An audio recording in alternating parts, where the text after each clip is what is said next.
Topic is East India Company in Bengal. The first English factory in 1651 on the banks of river Hooghly. The first British factory to come up in Bengal was in 1651 along the banks of the river Hooghly. From here, factors, companies, traders, the factory had a warehouse or offices. Factors means trading centers of the Europeans on the coastal areas of India.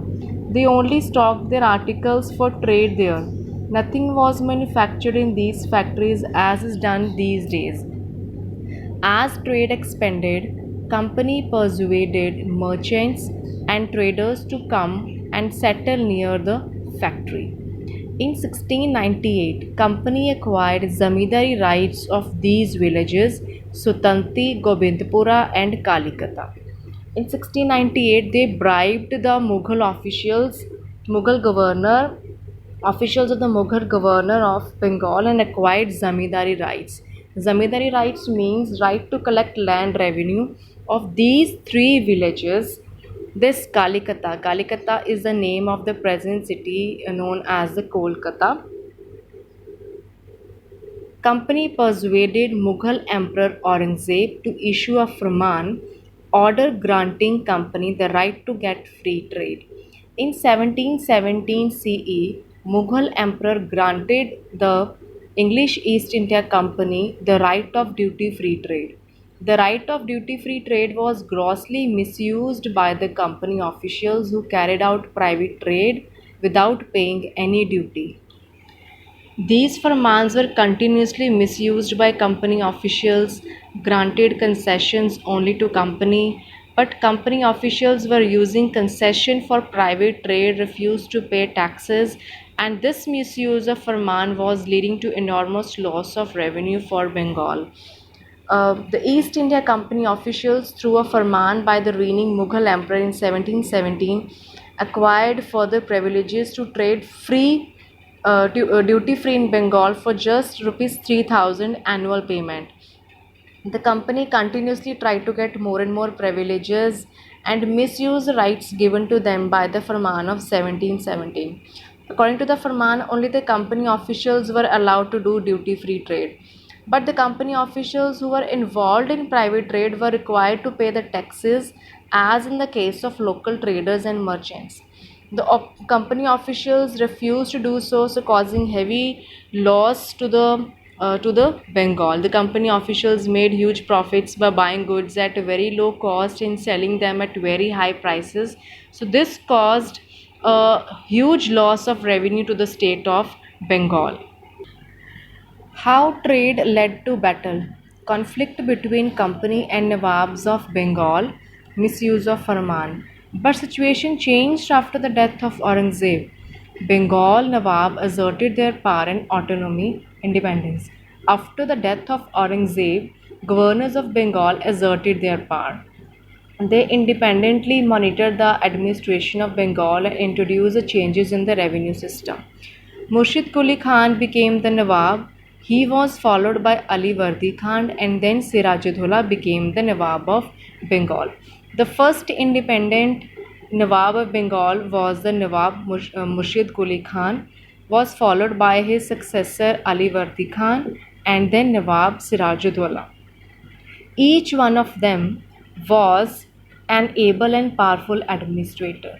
They were not allowing any special privileges and concessions to the company. They also demanded a huge amount of tribute from the company for allowing them to trade in Bengal. They issued orders to stop the company from minting coins. These decisions were taken because the Nawabs of Bengal were getting increasingly annoyed with the attitude of the company officials. They complained that the trading activities of English company were not good. They were causing huge revenue loss to Bengal. And these officials were refusing to pay taxes. They were even writing disrespectful letters to the Nawabs. The company declared that unjust demands of local officials or Nawab were ruining the trade of the company, and the trade could flourish only when it becomes duty free. They also said that in order to expand the trade, they needed to acquire villages. So, such views led to the confrontations between English East India Company and the Nawab of Bengal. This led to the Battle of Plassey. Battle of Plassey. After the death of Alivardi Khan in 1756, Sirajudollah became the Nawab of Bengal. Company was worried with this. They wanted a puppet ruler. When Nawab Alivardi Khan died in 1756, his grandson Sirajudollah was a grandson of Alivardi Khan. He ascended the throne of Bengal. He became the Nawab of Bengal. He was a popular and efficient ruler. So the company was very much worried about his popularity. So they wanted a puppet ruler who could give them puppet ruler. Puppet ruler means the ruler who doesn't have any decision making powers. They wanted a puppet ruler who could give them the trading concessions and privileges. Sirajudollah wanted the company to trade on the same lines they had done during the reign of Nawab Murshid Quli Khan. Due to this interference of company, Sirajudollah was not happy with the company. Sirajudollah asked company to stop meddling in his political affairs, stop fortifications and pay the revenue.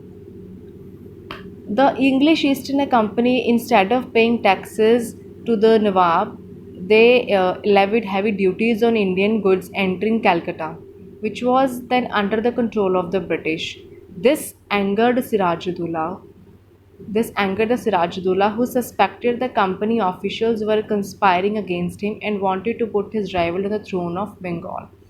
The matter came to a head when, without the Nawab's permission, company began to extend the fortification in Fort William. And after this, Nawab gave an order to treated this like as an attack on his sovereignty. Sovereignty means the on the autonomy or the self rule, and ordered the company to stop this the fortification.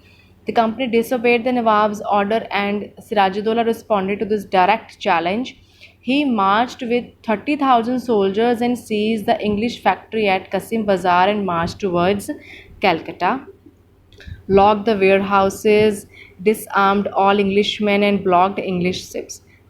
Then he marched to Calcutta to establish control over the company's fort there.